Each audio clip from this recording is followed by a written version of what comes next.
שמי נעמה, והיום אני בחרתי לראיין את איציק כוכבי בחוכמת הדרך. איציק הוא יליד טבריה, היום מתגורר במושבת כנרת ועוצר תערוכות מאוד מאוד מאוד מיוחדות, וזהו, זה איציק. שלום איציק. היי, בוקר טוב. אני רק אתקן, גר בפוריה. גר בפוריה, מה אמרתי? אמרת כנרת.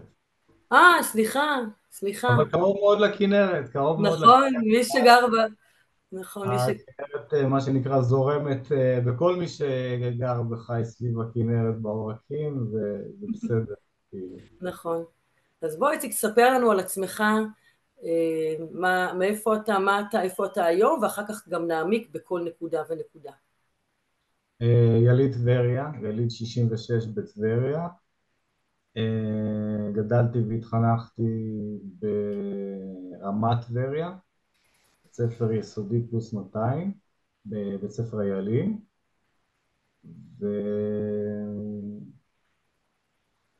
וכאילו כל מה שינקתי בטבריה מבחינת ארכיאולוגיה, דברים שנטמעו מה שנקרא מהילדות, מהסתובבות בשכונות בטבריה, בעיקר באזורים העתיקים של טבריה, גלריות, כאילו נטמע בתוכי, אבל יצא בשלבים יותר מאוחרים לפי דעתי, והיום יוצא ברמה של אוצרות, כאילו להוציא את הדברים שאנשים לא מכירים בטבריה, היא עיר היסטורית בת 2000 שנה.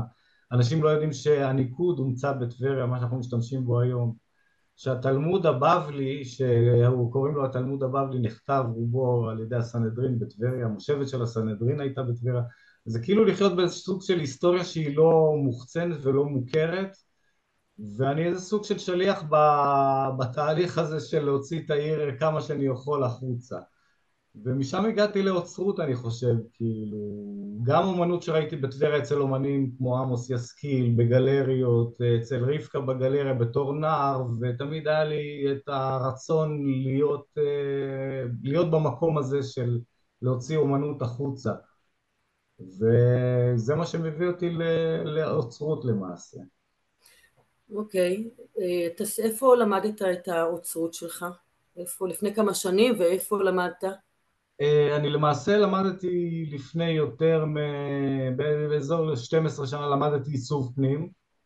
חשבתי שאני יכול לתרום את חלקי באדריכלות ובעיצוב פנים. אין לי תעודת בגרות, לא למדתי בתיכון, אז לא יכלתי לעשות תואר. וטוב אז למדתי שכך. לימודי תעודה, סליחה? אמרתי, וטוב שכך, לא כי לא התקלקלת. כן, לא, לא, לא, אני זוכר משפט שאמרתי לאמא שלי, אני לא הולך ללמוד, אבל אני אלמד כל מה שאני רוצה ואני אדע כל מה שאני רוצה לעשות לבד, ופשוט מתוך סקרנות של נער ואוטודידקט למדתי כל מה שרציתי לבד, שרטוט, מושגים באלקטרוניקה, וזה לא היה חסר לי מה שנקרא. כשרציתי אחר כך ללכת ללמוד לימודים יותר אקדמיים, לא הייתה לי את הבגרות, אז עשיתי תעודות, אבל השתתפתי בפרויקטים שאדריכלים השתתפו בהם, ותיקנתי תוכניות של אדריכלים, מבלי להשתחצן, אבל אני לא רואה את עצמי נחות ברמה מאנשים שיש להם תעודה, ואני מכבד אנשים שהגיעו לתואר ויש להם תעודה, אוקיי. ואני לא במקום הזה. איציק, בוא תספר לי עכשיו על הפרויקט גמר שלכם, שלך ושל רונית חלפון. אנחנו יותר נתמקד בפרויקט עצמו, כי הוא בעצם הדבר שהכי מסקרן כרגע, והוא ממש בוער, כי הוא קורה עכשיו. אז כן. גם פרויקט כפרויקט גמר שלכם, וגם האוצרות שאתה ברגעים אלה, ממש בימים אלה, עושה. אז בוא, ספר לי על זה.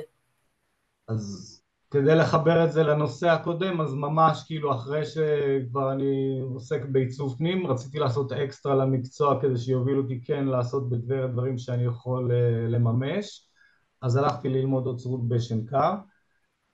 שנה מדהימה של ביקור במוזיאונים והבנה של מה זה אוצרות באמת, מה זה מוזיאון באמת, איך מתנהלים מוזיאונים, ושם באמת בפרויקט הגמר אני ורונית החלטנו שאנחנו נעשה תערוכת תיאורים של מאיר אריאל. את מאיר אריאל הכרתי, את הבית של מאיר אריאל ואת המשפחה שנתיים לפני, שהצעתי לשירז הבת לעשות סלון אריאל בפרדס חנה, שיארח אנשים ויוכלו לעיין בכתבי יד שלו, ואז זה התחבר איכשהו בפרויקט גמר בשנקר לזה שניקח את האיורים של מאיר אריאל, כי לא הרבה אנשים יודעים שהוא היה מאייר, ונשים אותם בתערוכת האיורים בשבוע האיור בתל אביב שבוטל. משם זה התפתח לתערוכה שנה שעברה 24 שנים לכתו בפרדס חנה, שבאותו יום הכריזו על כיכר מאיר אריאל בין פרדס חנה למשמרות, וקבענו שהתערוכה תהיה תערוכה מתגלגלת, והשנה היא בבית גבריאל 25 שנים ללכתו. תערוכה, אני יכול להגיד באופן אובייקטיבי, לדעתי מדהימה. את גם ראית אותה, אבל מהתגובות שאנשים עוברים ומרגשים ושולחים לי הודעות, לא יכול להגיד יותר מזה. אני יכול להגיד שהמחמאה הכי גדולה שקיבלנו זה מהמשפחה, שהם אמרו שהם לא ראו איך מאיר אריאל יכול להיות מוצג בצורה כזאת מכובדת, וזה מבחינתנו עשה את הכל. אז פה אני אגלה סוד קטן, שיש לנו את הקשר בין מאיר אריאל גם למשפחה שלנו כחברים טובים מאוד, גם בעלי שראיין אותו, אני חושבת בין המראיינים שראיין אותו הכי הרבה את מאיר אריאל, גם הילדים שהם חברים טובים, אנחנו בקשר, ופה נוצר בעצם החיבור, ואני בעצמי מציגה, בתור שאני גם אומנית וציירת, אני מציגה ציור בתערוכה שאתה עוצר, וזה כבוד לי גדול מאוד. אנחנו עכשיו, לוקחת אותך רגע, עשינו ככה ממש כזה טיסה ככה זריזה על מי אתה מה אתה, אני רוצה לחזור עכשיו בזמן ובנחת לטבריה. אתה יליד טבריה, איזה דור? ספר קצת על המשפחה. אפשר להגיד דור שני בטבריה. אבא שלי נולד בטבריה. סבא שלי הגיע לטבריה אחרי שניסו להתנקש בו בחוות השומר, סג'רה למי שמכיר, או אילניה, אדמות אילניה. אם נלך קצת יותר אחורה, זה משפחת אבו, זו משפחה שעלתה מאלג'יר לצפת, והקימה שם, היא הייתה למעשה קונסוליה צרפתית בשלטון העות'מאני, 1817 אני אומר. הם היו פשוט משפחה מאוד עמידה באלג'יר, הגיעו לצפת. קצת יותר מאוחר, 1840, סבא שלי הגיע, ישב במתחם הקבר של מירון, ואז התחילה המסורת של תהלוכה מצפת עם ספר תורה בכל פעם במירון, מסורת מאוד ישנה. 10 שנים אחרי זה סבא שלי היה שליח של הברון, הוא היה מעביר כספים מראש פינה לביירות, לבנק אנגלו-פלסטין, אני חושב הרביעי במזרח התיכון, ושחררו ככה אדמות של כל אדמות הגליל העליון, מה שמכירים משמר הירדן, ראש פינה, עם שליח שרץ בתוך 24 שעות מראש פינה לביירות וחזרה. הרכישה האחרונה שאיקה עשו זה אדמות חוות השומר, ושלחו את סבא שלי, אדמות אילניה היום, לרכוש את הקרקע ולראות מי השכנים. ב-1900 זה היה, רכשו את הקרקע, משפחת אבו התיישבה בכפר הערבי השג'רה שהובט לסג'רה, שנהיה אילניה או חוות השומר שמכירים היום. הוא היה כמו מוכתר של הכפר, כל הבעיות של יהודים ושל ערבים היו באים לפתור אצלו. הוא היה, בעיות שבטבריה היו, אז הוא היה הולך לפתור, כמו שנערה יהודיה נחטפה על ידי ערבי, ואז הוא הלך ושחרר אותה. פרדות שגנבו מחוות השומר ומצאו אותם בחורן, שזה ליד, מעל חבל חורן, זה מעל חמת גדר, הוא הלך אחרי עקבות והחזיר את הפרדות. הוא בעצם זה שלימד את כל הלחימה הראשונית כאילו שהייתה פה בארץ, לימד אותם איך לעלות על סוס. אני יכול להגיד ששומר אחוב, אבל אם אני אראה ספר של סג'רה, שכתב בן ציון מיכאלי, הוא הגיע לשם ב-1913, סבא שלי, כמו שאני מתאר, 1900, הוא הגיע ורכשו את הקרקע, וגם עבר הדני רושם ב100 שנות שמירה בפרק של אבות השמירה בישראל, שסבא שלי יש עליו פרק שם, שהוא היה הראשון, השומר העברי הראשון בגליל התחתון. אחריו הגיע בן גוריון ב-1907 שהוא שם לו כפייה על הראש ורובה ביד, ואחרי זה בתקופה הזאת גם אלכסנדר זייד, ואז קם ארגון השומר ב-1908 במסחה, שזה חצרות, היה חצר מסחה, חצר סג'רה, חצר כנרת, חצר פוריה, זה היה חצרות של חוות חקלאיות שייצרו שומרים ואנשי חקלאות. אז השומר העברי הראשון בגליל התחתון היה סבא שלי, עד שהתנגשו בו ב-1911, הוא לא מת, רגע, אבל שהתנגשו בו, אמרת לי כמה כדורים? בבקשה. חמישה כדורים, חמש, חמישה חמש, חמש. כדורים, חבר'ה, 555. חמישה כדורים. וזה מוביל אותנו לטבריה, הוא אושפז בבית חולים הסקוטי, מה שמכירים היום המלון הסקוטי בטבריה, מהמם. והוא דוקטור טורן שאז שבנה את המלון הסקוטי, הוא היה ער, הוא אמר לו אתה לא מרדים אותי כשאתה מוציא את הכדורים מהגוף, כי הוא היה דמות שמה שנקרא מכובדת, אתה לא מרדים אותי, והוציא לו את הכדור אבל הוא כבר לא יכל לחזור לשמירה, ואז פתחו את בנק אגרו פלסטין בטבריה 1913 והצמידו אותו להיות השומר של הבנק. שומר Mm. של הבנק זה אומר שהוא גר בתוך מתחם הבנק, וסבתא שלי ילדה את אבא שלי במתחם של הבנק. כאילו היא הייתה בהיריון, היא הייתה צריכה לעבור לסקוטי ללדת, והיה פרעות בטבריה עיריות, היא לא יכלה לעבור, סבא שלי לא הצליח להעביר אותה, היו לה צירים ירידת מים, היא ילדה את אבא שלי ברחבת הבנק. איזה יופי. עכשיו אז איציק, אני רוצה רגע שעכשיו בוא ניקח את כל אני רוצה לשמוע ממך, כי עוד אחד הדברים המאוד מיוחדים שאתה עושה, אתה עושה סיורי גלריות של טבריה, שאתה בין הבודדים בכלל שיש לך את המפתחות להיכנס אליהם. בוא תספר לי, אתה בעצם מגיל אפס ינקת את כל האומנות הזאת מהאומנים עצמם, על הברכיים שלהם ממש. אז זה נכון, זה מעבר לזה שהייתי עובר נגיד כנער באזור הגלריה של עמוס יסקיל והיה לי את הרצון ואת הכמיהה להיכנס או לדבר איתו, אבל זה כאילו משהו שהוא נשגב ממני והוא כזה, את יודעת, איש בוהמה כזה. והיום פתאום כל מה שספגתי ברחובות של טבריה, ברחובות העתיקה, מה שאני זוכר מהסבא וסבתא שלי ברחובות עצמם,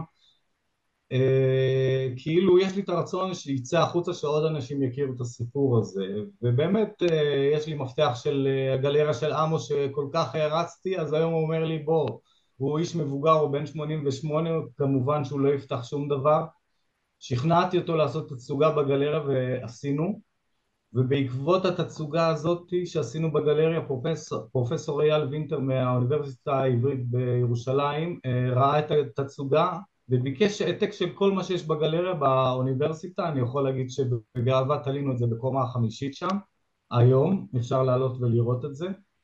אז הדברים מתגלגלים לפזר אומנות. מעבר לזה, כאילו אני אספר לך סיפור של אומנות, להוציא אומנות החוצה. היינו באחד מהביקורים במוזיאון לאומנות בתל אביב, והייתה הרצאה שאמרו לנו שהמוזיאונים הולכים ומנגישים את עצמם לאוכלוסייה של בעלי צרכים מיוחדים. ואני מתנדב במכללה לכישורי חיים, את מכירה אותה בעמק הירדן של כן, ירדן כן. אמסלם, שזה כולם בעלי צרכים מיוחדים, והם עושים אומנות נהדרת שנקראת ארטבורד. זה אומנות שיוצאת מהנפש בלי עכבות מה שנקרא, כאילו כל מה שיש להם הם מוצאים החוצה. אז אפשר לראות את עומר רודבין מאחוריי, זה התערוכה שעשינו בבית שאגאל. הוא אוטיסט שאובחן בגיל שנתיים, ובגיל 24 הוא מוכר ציורים בכל העולם ברמות שפשוט אי אפשר להאמין.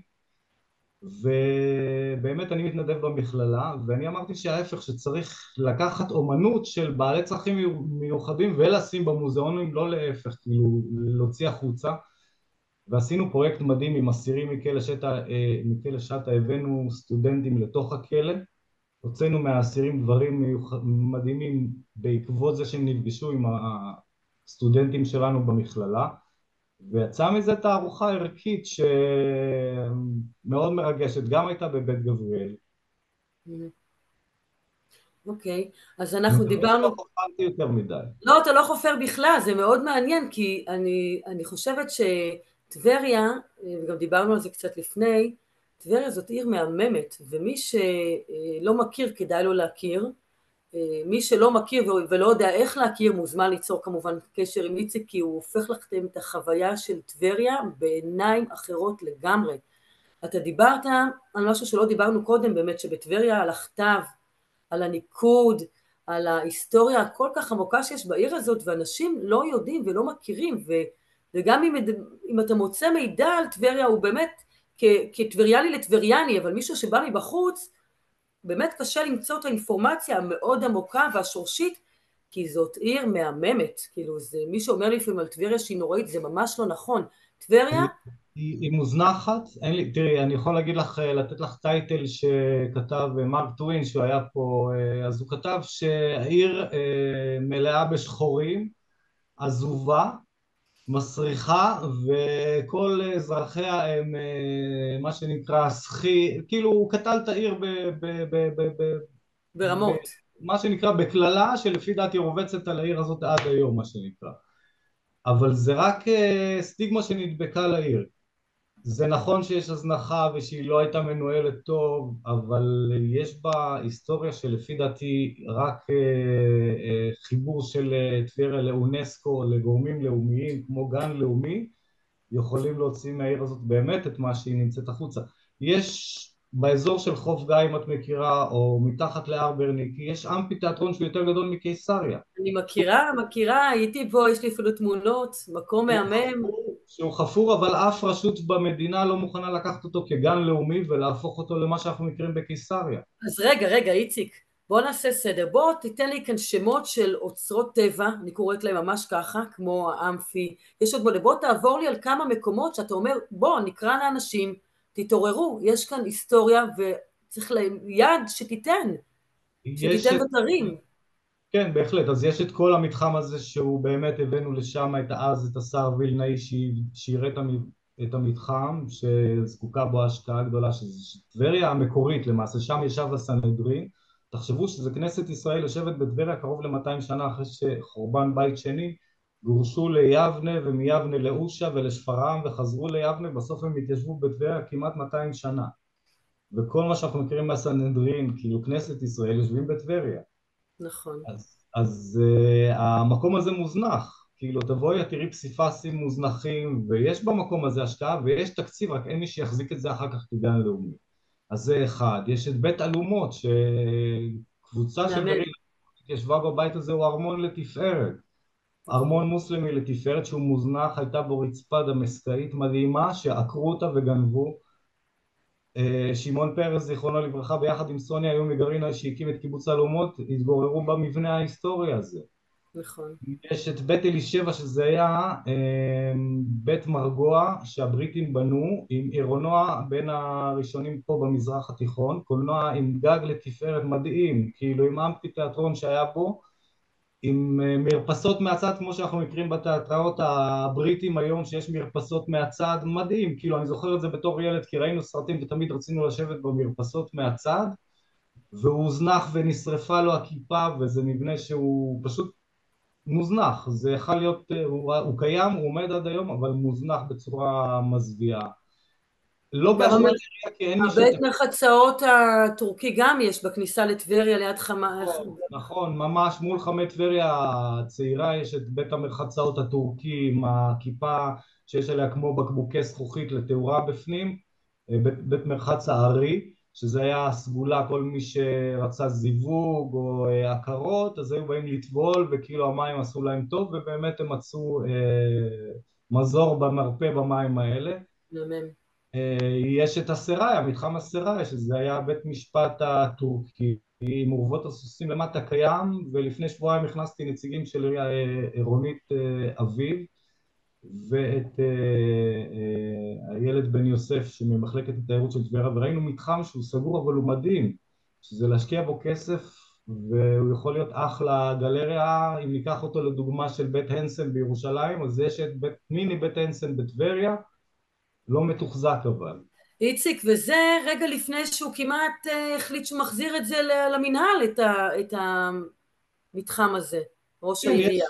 יש מה שנקרא מתחמים בעיר שהרשות לא יכולה להחזיק אותם או שמוניציפלית הם צריכים להיות תחת משרד, אגף הדייג עבד שם, אז זה עבד והוחזר לעיריית טבריה, ורגע לפני שהמתחם הזה חוזר למינהל אז הצעתי לראש העיר לעשות מזה אולי איזושהי גלריה עירונית, ועכשיו זה מתבשל ואני מקווה מאוד שנצליח, אם לא מוזיאון אז איזושהי גלריה שתציג קצת מורשת והרבה אומנות עכשווית. אני חבר בקבוצה מאוד גדולה של פרנסי העיר, אנשים שיש את הקרן לפיתוח טבריה, שהייעוד שלה זה באמת להקים מוזיאון אמיתי בטבריה, לנסות להביא את כתר ארם צובה, שזה ספר כמו העתק שיש במוזיאון ישראל, להביא לטבריה. כאילו יש תוכניות באמת להראות את המורשת של טבריה העתיקה שהיא לא מוכרת. דונה גרציה זה סיפור שלם שאנשים לא מכירים, כאילו אישה בהיסטוריה שהיית לוקחת את הברון רוטשילד, תגבילי את דונה גרציה לברון רוטשילד, בלעדיה טבריה לא הייתה קיימת. אז איציק, אתה בעצם, אני רואה בך, חוץ מזה שאתה עוצר, ואתה בעצם אנציקלופדיה מהלכת על שתיים של כל החיים האמיתיים של טבריה. אני לא, כשנכנסים פנימה לתוך טבריה, אתה באמת ספגת, אני אומרת, בצורה כל כך סקרנית וכל כך אוהבת, ואת כל מה את ההוואי של טבריה בתור ילד. ואני רוצה שעכשיו כרגע תספר לי, אנחנו כל הזמן נלך קדימה ואחורה, אבל תספר קצת, כל זה ינקת בילדות שלך, ואתה אמרת לי איזשהו משפט שידעת תמיד שאתה הולך בעצם ללמוד את האוצרות כדי שאתה תוכל להרים את העיר הזאת, את כל הסיפורים האלה ולהראות ושזה יגיע לאוזניים של כולנו, כי באמת אנשים לא מכירים את הסיפורים האלה, רוב האנשים לא מכירים את הסיפורים האלה. כן, זה בא משם, אז כאילו אני מכיר את העיר מהקרביים, ממקומות שממש ברגל, וזה לא רק בתוך העיר, זה גם מסביב לעיר, אזורים של יער שווייץ, הר ברניקי. אני יכול להגיד לך שבכיתה ח' עשיתי הדרכה לשתי כיתות ז',